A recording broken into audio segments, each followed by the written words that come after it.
بسم اللہ الرحمن الرحیم۔ السلام علیکم ناظرین۔ تیز دھوپ، شدید خشک، حبس اور گرمی کی موجودہ لہر کے خاتمے میں صرف 24 سے 48 گھنٹے باقی ہیں۔ جی ہاں، میدلورز 16-17 ستمبر سے مغربی اور مانسون بارشوں کے لمبے سلسلے ملک کے بالائی شمالی علاقوں سے شروع ہوں گے، جو 18، 19، 20 ستمبر تک ملک کے مختلف علاقوں میں پھیل جائیں گے اور وقفے سے 26 ستمبر تک جاری رہیں گے۔ اس دوران یعنی 16-17 ستمبر سے 26 ستمبر کے دوران کشمیر بلتستان، پشاور، بنو کوہاٹ، دیر، چترال، سوات، مردان، سوابی، ہری پور، ایبٹ آباد، نوشہرہ سمیت صوبہ خیبر پختونخوا کے مختلف اضلاع میں لاہور، مری راولپنڈی، اسلام آباد، خطہ پٹھوار، اٹک، جہلم، چکوال، ناروال، سیالکوٹ، گوجرانوالہ، گجرات، منڈی بہاؤدین، حافظ آباد، ننکانہ صاحب، میاں والی، سرگودا، فیصل آباد، ساہیوال، پاک پتن، اوکاڑا، قصور سمیت صوبہ پنجاب کے زیادہ تر بالائی وسطی اضلاع میں Layyah, Bhakkar, Multan, D G Khan, Bahawalnagar, Bahawalpur division سمیت جنوبی پنجاب کے مختلف علاقوں میں، جبکہ کراچی، سکھر، لاڑکانہ، جیکب آباد،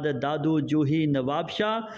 بدین، ٹھٹھہ، تھرپارکر، حیدرآباد سمیت صوبہ سندھ کے مختلف علاقوں میں اور بلوچستان کے مختلف اضلاع میں بھی وقفے سے گرج چمک، تیز ہواؤں اور آندھی کے ساتھ بارش، جبکہ بعض علاقوں میں موسلادھار بارش اور اولے پڑنے کے امکانات بھی ہیں۔ انشاءاللہ 15 ستمبر کے بعد بادلوں، ٹھنڈی ہواؤں اور بارشوں کے باعث ملک بھر میں جاری موجودہ گرمی کی لہر انشاءاللہ ختم ہو جائے گی اور موسم خوشگوار رہنے کے امکانات ہیں۔